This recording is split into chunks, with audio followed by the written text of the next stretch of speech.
VOA, 12th of July 2023, challenges arise with China-Pakistan corridor's expansion into Afghanistan. Analysts claim that while an agreement to include Afghanistan in the China-Pakistan economic corridor is a diplomatic victory for the Taliban, the project's implementation still faces difficulties. During a meeting of representatives from the three nations in Islamabad in May, the three sides reaffirmed their resolve to fully harness Afghanistan's potential as a hub for regional connectivity, according to a joint statement.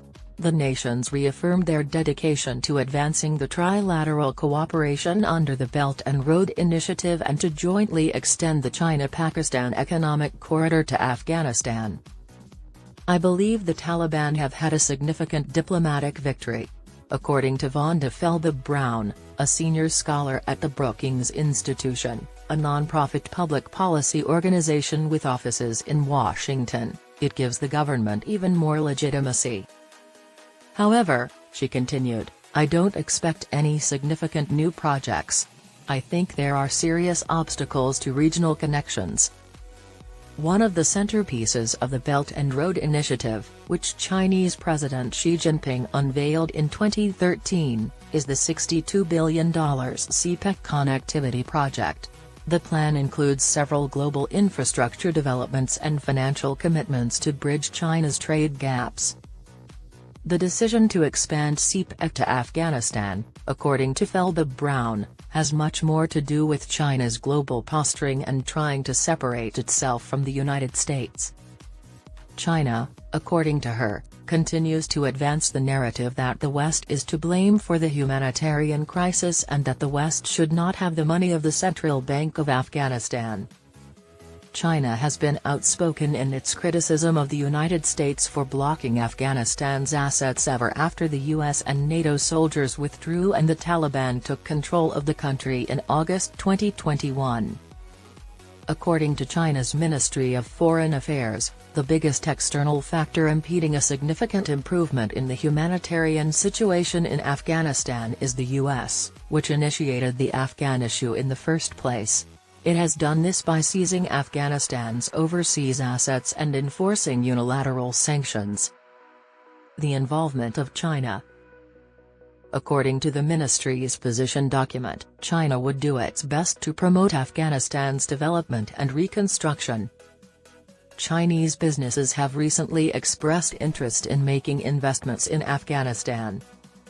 According to the Bigter news agency, Afghanistan's official news agency, representatives of Fan China Afghan Mining Processing and Trading Company announced last week that they would invest $350 million in several industries in Afghanistan, including construction, healthcare, and energy. The business is a partnership between Afghanistan's Waddan Group and China's Xinjiang Central Asia Petroleum and Gas Company, cpec.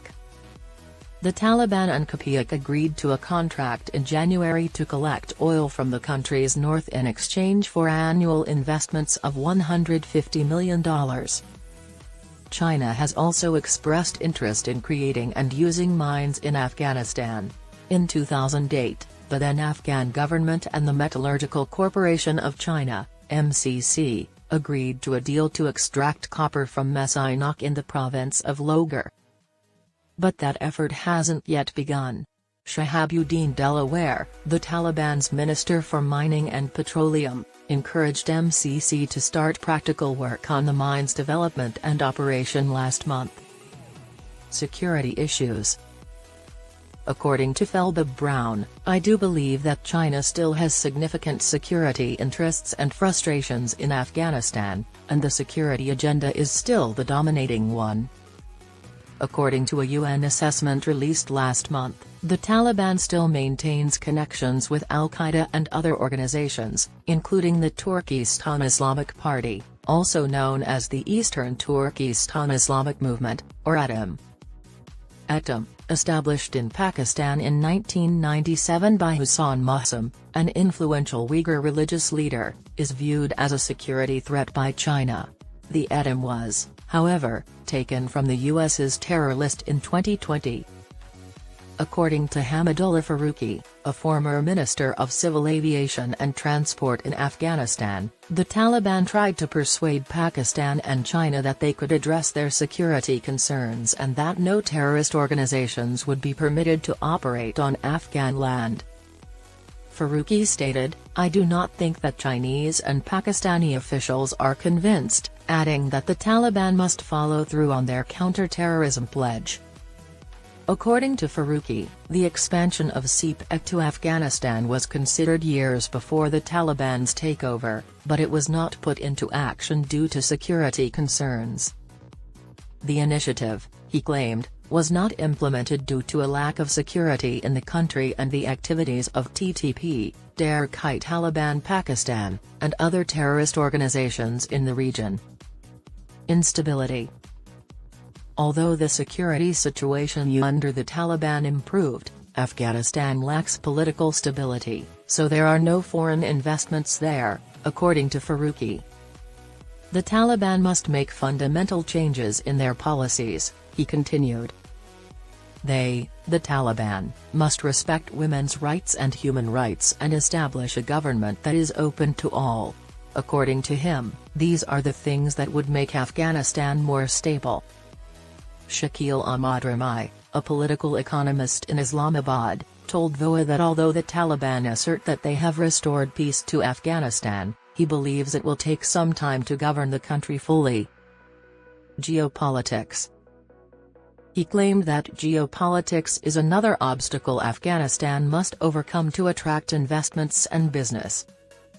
Ramai stated that there is a competition going on among the major powers and some big players in the region and that this competition may create some hurdles in the implementation of this policy to include Afghanistan in cpec.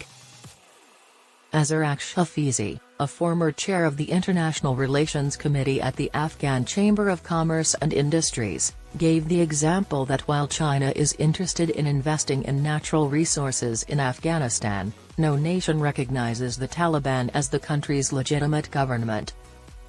This will make it challenging for any nation to deal with the Taliban, according to Hafizi.